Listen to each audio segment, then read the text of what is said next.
They say power is a dangerous thing.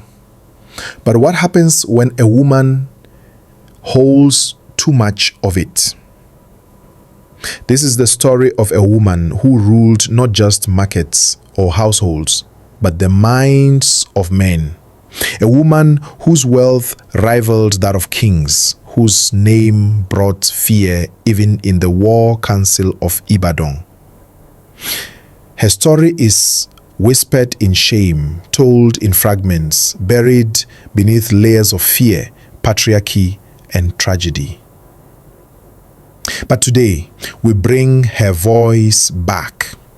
This is the untold story of Efunsetan Aniwura, the woman who became the most powerful Iyalode in Yoruba history and whose fall shook Ibadan to its core. She was born in the early 1800s in Abeokuta to a wealthy and respected Egba family. Her father, Aniwura, was a successful warrior and merchant. And from an early age, Efunsetan walked in both his shadows and his footsteps. She learned the language of trade, the flow of currency, and the art of command. But more importantly, she learned not to be silent. In a time when women were seen as subordinates, Efunsetan refused to be unseen. Her rise was not without scars. Efunsetan married and had a daughter, her only child, but that joy was short-lived. Her daughter died in childbirth, and something inside Efunsetan changed forever.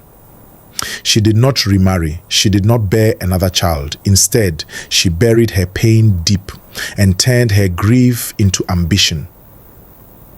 She built an empire that even men feared. Efunsetan migrated to Ibadan, the city of warriors, and there she rose like the sun.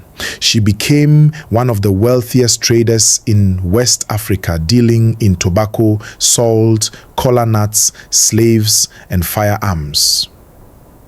Over 2,000 slaves worked under her, managing farmlands, trade caravans, and warehouses.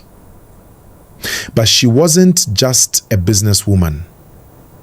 She became the Iyalode of Ibadan, the highest-ranking female title with political power and influence over the city's decisions.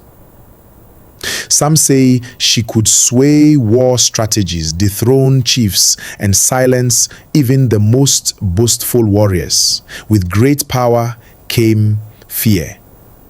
Efunsetan was feared for her ruthlessness. She ran her household with military precision, punished rebellion with cruelty, and was said to order executions without mercy.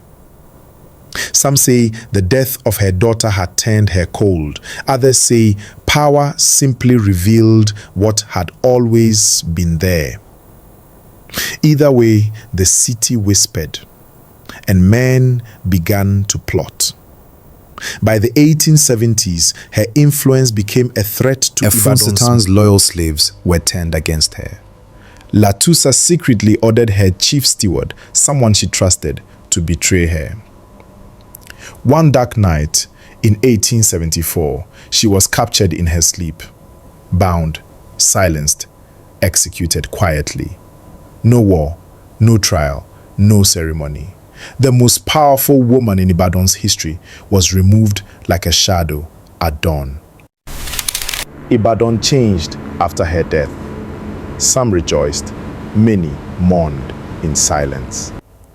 The Iyalode title lost its weight for years. Her name was avoided in public as though to mention her was to summon her spirit. But her legacy refused to die. Today, her story speaks louder than ever, not just of wealth and power, but of how society punishes a woman who dares to rise too high. Was she cruel? Yes, perhaps. But was she visionary? Undoubtedly. Efunsetan Aniwura redefined what it meant to be a woman in power. She proved that strength, strategy, and leadership were not gendered. And though they tried to erase her, though they painted her as a tyrant, today we remember her as a symbol of courage, ambition, and resistance. After her death, Ibadan did not rejoice. It recoiled. Markets went quiet for days. Women wore black. Her palace, once alive with movement, became a tomb of echoes. There was no public funeral, no praise song, just whispers and silence.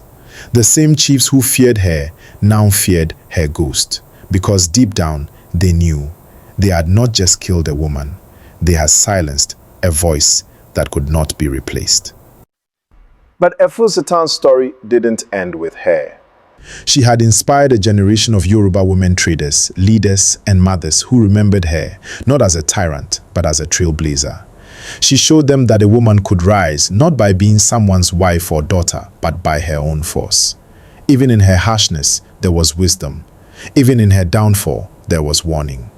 Her story became a quiet torch, passed from market women to daughters, from chance to chance, from one Iyalode to the next. For over a century, her name was missing in the pages of official history, but the people never forgot.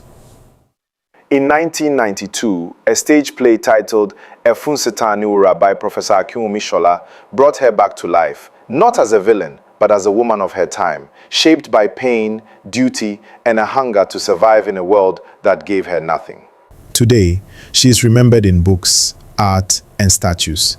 She is taught in schools, whispered in poetry, honored in spirit. Because Efunsetan Aniwura is no longer just a name. She is a symbol of the struggle for female power, of the cost of leadership, and of the fierce fire that burns when a woman dares to stand alone. They said she was too powerful to live. But maybe she was too powerful to be forgotten. It Lost Realms Archive. Thanks for watching. Till we meet again. Stay cool. Drop a comment and tell us where you are watching from. And don't forget to like, share, and subscribe for more untold legends from Africa's forgotten past. And thanks to our return subscribers.